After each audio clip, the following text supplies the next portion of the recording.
দিনে 3 বার এই দোয়াটা পড়বেন। কোনো শত্রু, কোনো জিন, কোনো প্রেত, কোনো কালো জাদু, কোনো ব্ল্যাক ম্যাজিক আপনার কেউ কোনো ক্ষতি করতে পারবে না। আল্লাহর কসম করে বলছি, আমি প্রমাণ পেয়েছি।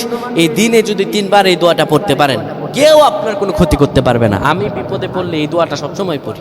আল্লাহ তাআলার অশেষ দয়াতে কেউ কখনো কোনো ক্ষতি করতে পারে না। ইনশাআল্লাহ আপনারা কেউ কোনো ক্ষতি করতে পারবে না।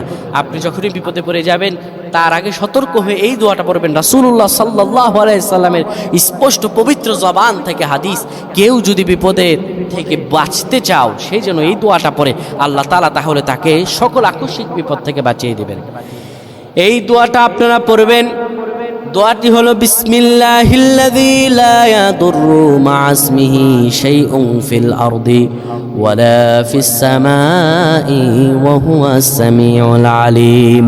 কেউ যদি এই দোয়াটা পড়তে পারেন, আল্লাহর কাছে সাহায্য চান, দিনে যদি 3 বার পড়েন আর মাগরিবের পরে 3 বার পড়েন, পৃথিবীর এমন কোনো কিছু নাই কেউ আপনার ক্ষতি করতে পারবে না। ব্যবসা বাণিজ্যে লস, দোয়াটা পড়েন।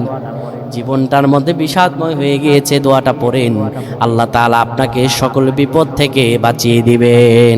সুবহানাল্লাহ।